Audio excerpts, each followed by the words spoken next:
Hello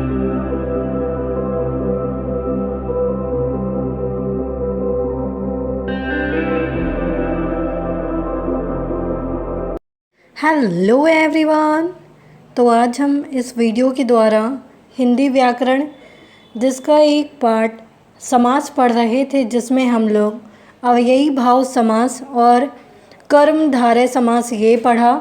आज हम लोग इसमें द्विगु समास पढ़ेंगे। क्या होता है द्विगु समास ये हम देखेंगे, और ये काफ़ी आसान है और आप बहुत आसानी से इसे पहचान सकते हैं। तो आइए इसे हम स्टार्ट करते हैं।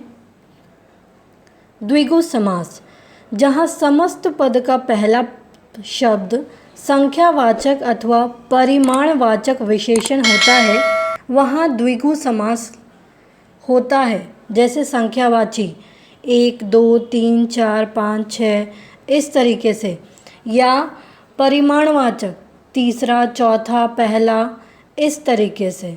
जैसे कुछ उदाहरण भी देखेंगे। समस्त पद ये हैं और विग्रह इनका ये किया गया है। त्रिकाल, त्रिकाल त्रि ये क्या है? संख्यावाचक है। त्रिकालों का समूह अर्थात 3 कालों का समूह, तीनों कालों का समूह। त्रिफला, त्रिफलों का समूह, 3 फलों का समूह। पंचामृत, पंच अर्थात 5 अमृतों का समूह। तो ये जितने भी आपने देखे संख्यावाची हैं, जिसके कारण ये द्विगु समास हुआ, क्योंकि इसमें कहा ही है कि पहला पद या तो संख्यावाचक हो या परिमाणवाचक विशेषण, तो वो होता है द्विगु समास। इन उदाहरणों में क्रमांक 1 और 2 में पहला शब्द संख्यावाचक विशेषण है त्रि, और ये त्रि। और क्रमांक 3 में अर्थात इसमें पहला शब्द परिमाणवाचक विशेषण है, अतः यह क्या है? ये द्विगु समास है। नेक्स्ट देखेंगे। अन्य उदाहरण है जैसे त्रिलोक, जैसे कहते हैं हम 3 लोकों का समूह। चौगुनी, सब में संख्यावाचक परिमाणवाचक इस तरीके से दिया है। तो ये हमें ध्यान में रखना है कि जिसमें संख्यावाचक हो परिमाणवाचक हो वो द्विगु होगा।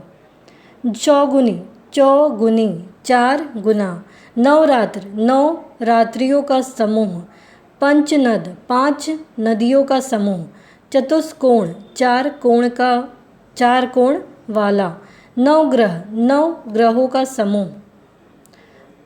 पंचनद, फिर से रिपीट हुआ, 5 नदियों का समूह। चतुष्कोण, 4 कोण वाला। नवग्रह, 9 ग्रहों का समूह।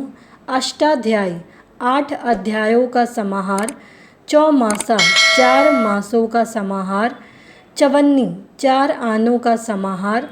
चौराहा, 4 राहों का समाहार। सप्ताह, 7 दिनों का समाहार।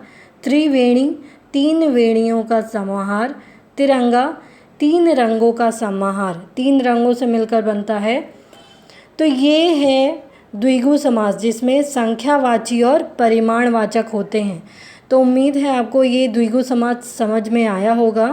तो प्लीज़ आप इस वीडियो को लाइक करना, शेयर करना, सब्सक्राइब करना, कमेंट करना ना भूलें। Thank you.